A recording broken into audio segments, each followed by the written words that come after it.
बलिदान और अटूट विश्वास की एक ऐसी कहानी है जिसके बारे में हम सबने सुना तो है, पर सवाल यह है कि क्या हम उसे ठीक से जानते भी हैं। आज हम सरहिंद के उन छोटे साहिबजादों की कहानी के पीछे की सच्चाई को जानेंगे। हाँ, हम में से ज्यादातर लोगों ने यही सुना है कि छोटे साहिबजादों को दीवार में जिंदा चुनवा दिया गया था। पर क्या कहानी बस इतनी ही है या फिर यही पूरी सच्चाई है?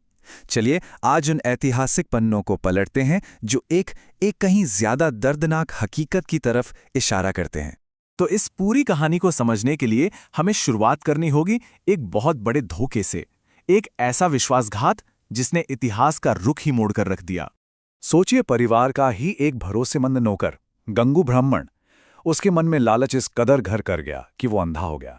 उसने न सिर्फ परिवार का कीमती सामान लूटा, बल्कि सरकारी इनाम पाने के लिए माता गुजरी और उन दो मासूम साहिबजादों जोरावर सिंह और फतेह सिंह को मुगलों के हवाले कर दिया। अब देखिए उस वक्त हालात कैसे थे।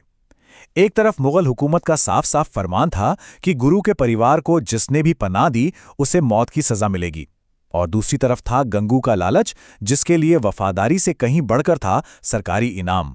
बस इसी लालच ने एक भयानक त्रासदी की नींव रख दी। वो जो सुरक्षित पनाह देने का वादा था ना, वो असल में एक जाल निकला।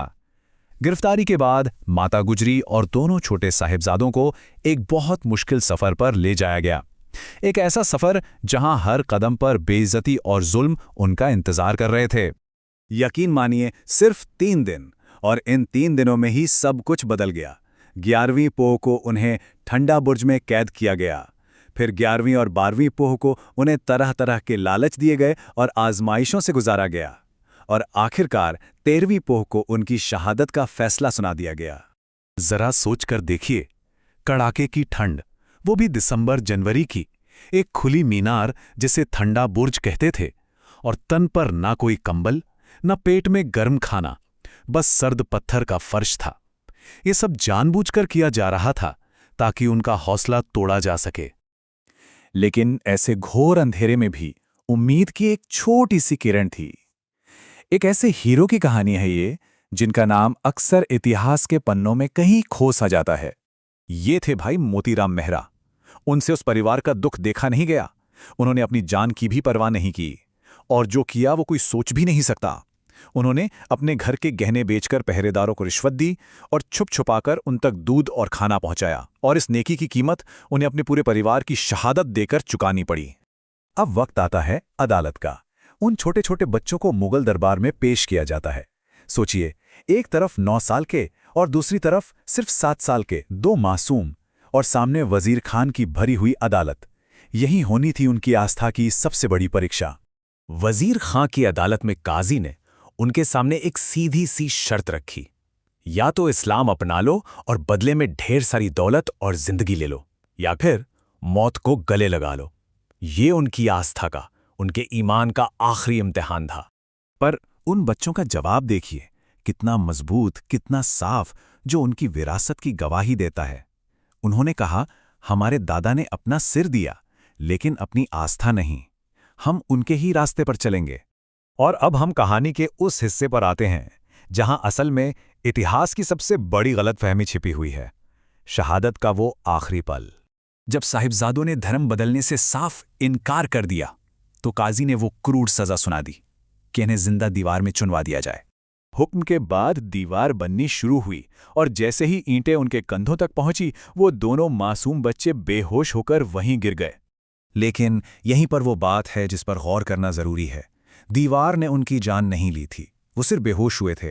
उनकी सांसें अभी भी चल रही थीं। और इसके बाद जो हुआ वो ऐतिहासिक स्रोत बताते हैं।